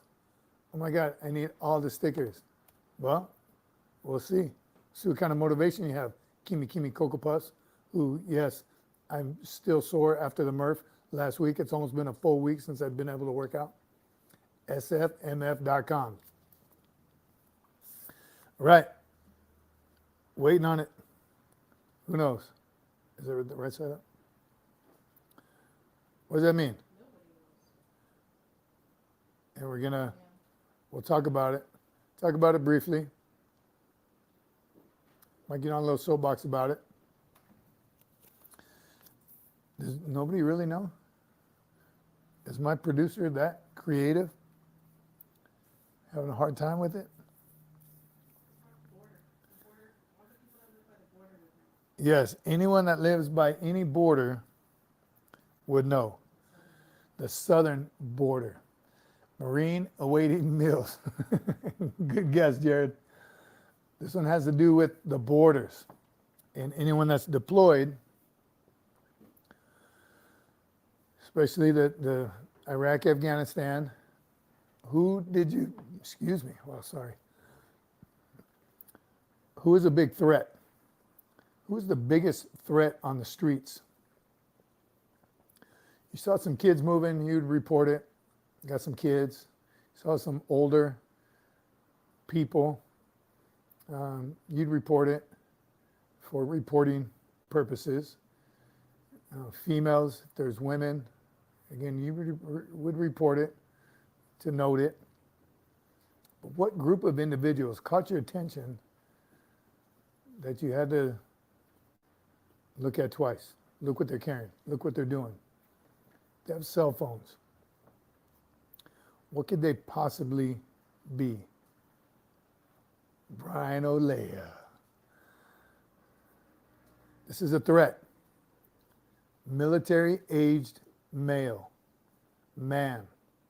They're coming through the borders, obviously hundreds of thousands through our borders. They shouldn't be. Mules. Here in southern Arizona, it's human trafficking and drug mules. Yes. What kind of threat do military-aged males pose? That's what the sticker is. Big O, and we're going to send you a package. No, we want no military-aged males, no ma'ams, no. Why are there so many? And I'm sure you watch the news or you check social media. Where's all the violence coming from? Chicago's in a big mess right now with all their again, and they get picked up, they get released. They get picked up, they get released. You saw the veterans being moved out of hotels to place these immigrants. San Diego, Arizona, Texas. And why are we allowing so many in? And again, if I'm trying to build a team, who are you going to take? The old men? The young children? The women? No, you want as many military-aged males as you could possibly get. That's where the power is. And they're coming from all over. Every country. Venezuela, China, Uzbekistan, Pakistan, all over. Why are they all coming? Why are we, I don't even allow them in like we're inviting them in. It is alarming that a large number of single Chinese men in their 20s and 30s are coming across. This is going to be a huge problem when Taiwan and China pops off.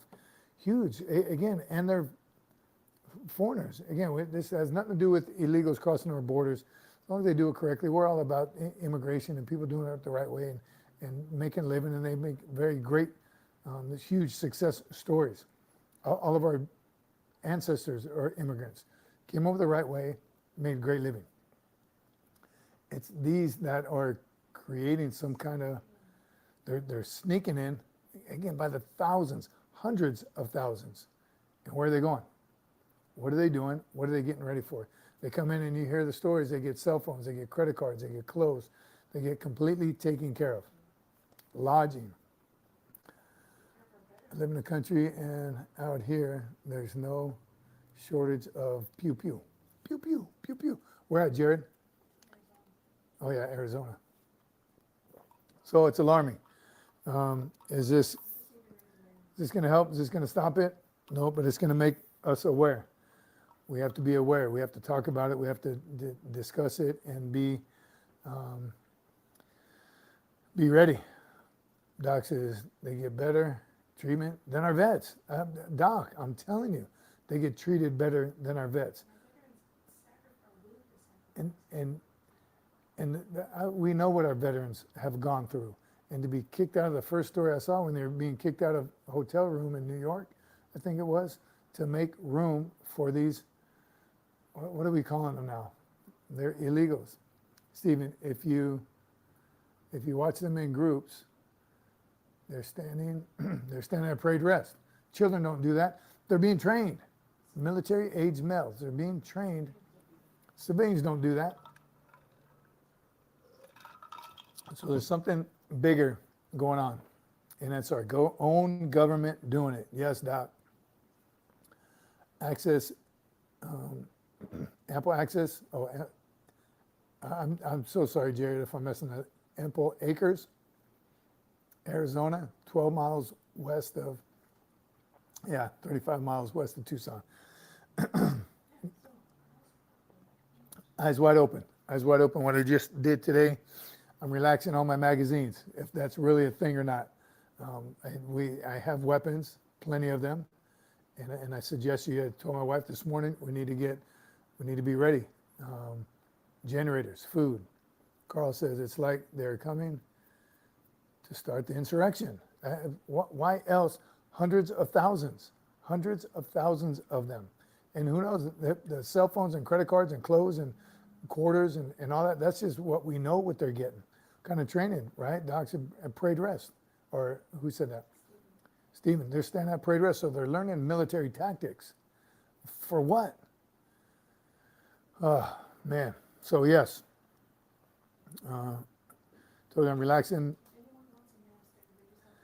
Yeah, anyone else want a MAM sticker? If you want to sport this, baby, let us know.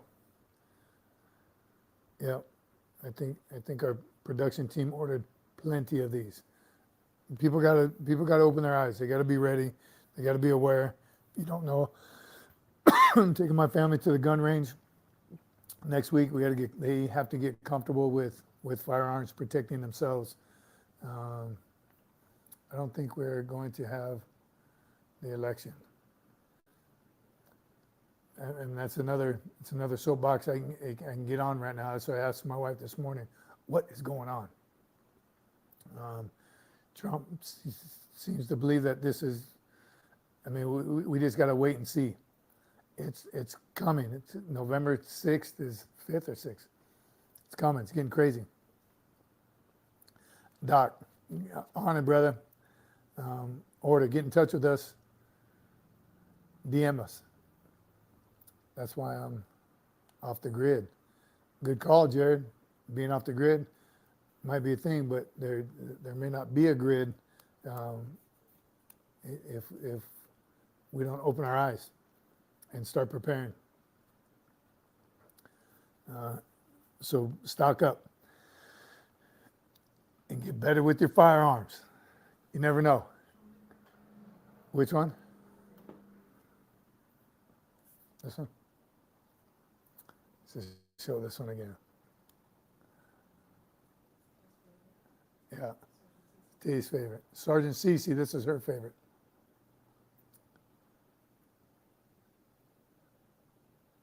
This one's good. Destroy them all, let God sort them out. You've heard that saying? Keep your head on a swivel. Stephen, come on, man, that's my line. That's what I tell my kids all the time. Head on a swivel. While I was trying, don't complete that triangle. Right, I'm going to do a short. I'm actually going to do a video on that. Don't complete that triangle. And it's of situational awareness is all it is. Traveling through the airport again. I made a little short. I'll post it sometime. but it is that hypervigilance, right? That's what all the PTSD doctors are telling me. Back to the door, and it's hypervigilance. It's also situational awareness. It's being ready for everything at all times, right? Going into a room, going into Costco, anywhere, a restaurant, you look where the exits are, you see who's behind you, you see someone shady walk in. You just got to be aware of this. Don't be caught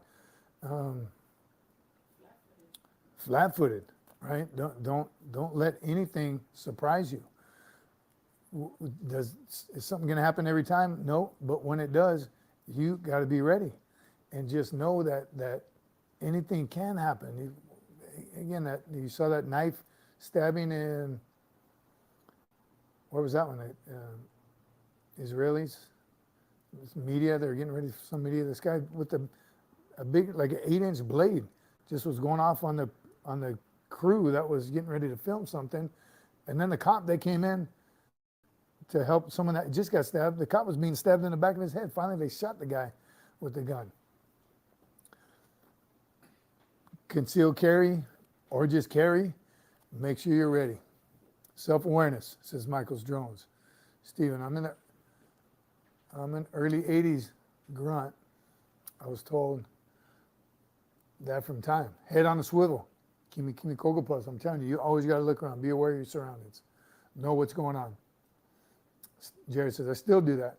But my wife walks every day and have to walk for property check, coyotes, backyard, all of it, even off the grid. In your neighborhoods, know when there's a new car in your neighborhood.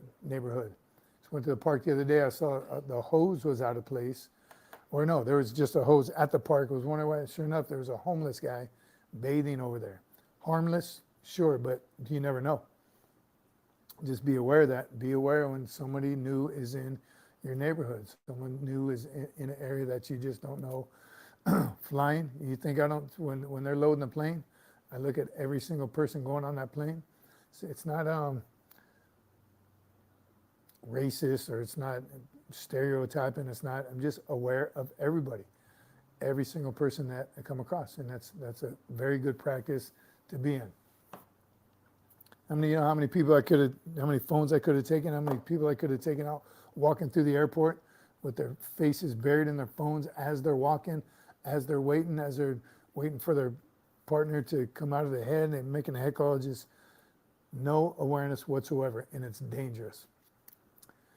You can consider myself as a prepper, yes, always got to be prepared. Kimi Cocoa Puff says, stay ready so you don't have to get ready. Always stay ready. Traveling, when you're driving long distance. And if you're efficient with a pistol, highly recommend you carry one. And not in a lockbox under your driver's seat. You're not gonna have time to open it, try to unlock the box, put a magazine chamber around. Have it ready. Be ready. Michael's Drones, we should all be preppers all the time. Again, a couple generators, food. You just never know. Not to scare anybody, but just be prepared. Always. Get some MREs, right? If you get omelet with ham, save them for me, because I'm going to want to take your omelet with ham. If you got a shelter, excuse me, a shelter, I could join you in.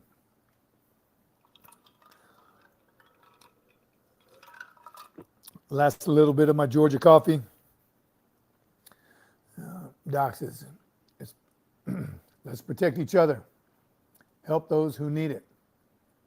Marines always ready. It's another thing. Know in your neighborhood the elderly, right? Some old veterans, some young families with young kids, right? Are they going to be able to protect their family and themselves? Right? Everyone can use a little help. Know where that is, where that help can be. Our family, Michael's Drone says, our family has 1,500 acres in Kentucky. We have 2 caves, 2 caves on there, my family, and I have Been prepping for years. Good on you, Michael's Drones. Man, that's smart. 1,500 acres. Wow. It's my dream. One day SFMF will have some. Yeah, I'd like 5 acres, but we're gonna get some acreage. Told y'all a little bit last time, I think last week, in fact, about our ultimate goal to have a ranch somewhere for veterans and their families transitioning, prepping for the future. You tell me that won't be a couple of first projects that we'll do, build a couple bunkers, some prep facilities, some generators, being able to live off the grid 100%. It's happening. Weird times. Weird times. If it pops off, get on I-10, head towards New Mexico. When you see the alpaca from farm, go north, you'll find me. Love the directions. That's a train association. We're there, Jared. Make room. I'll do my share. Do they still have pineapple with the cake and the MRAs? Pineapple pound cake. Yes, they do, right? Love the pound cakes. Maple nut cake was good. Maple nut, cinnamon. Demon Hunter, VA was kind enough to help me get said generator. Really? Wow. Awesome, Hunter. That's good to know. How'd you do that? All right, Jared. Don't be surprised. You see me rolling up. I'll be hungry. I'll bring my guns. That's awesome. Demon Hunter, about the VA hooking you up with the generator. Good to know. I'm calling them as soon as we end the show. Land has been passed down from generation to generation, and now my sister's brother-in-law and I inherited. Awesome. Congratulations, Michael's Drones. That's awesome. Keep it in the family, brother. It's awesome. Good on you. Power surge around my area is great. American land in American hands. URAH. Amen. 1,500 acres. Yep. That's our new goal. Awesome. Well, another huge success. Appreciate everyone's input, motivation, support, patience with us. As always, it is Sunday. Hope you're having a blessed Sunday, and we'll see you all on Wednesday. Semper Fi, my friends. URAH.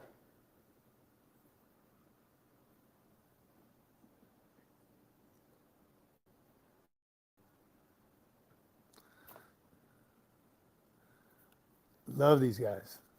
Great community. Am I still on?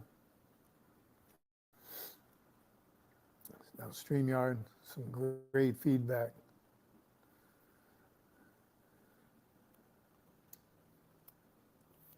Salutations, Demon Hunter, URAH. Semper Fi, Devil Dogs, Doc, URAH, Jared, Michael's Drones. We're more than welcome. Michael's Drones, again, we're coming. Still on. Last minute comments. Appreciate everybody.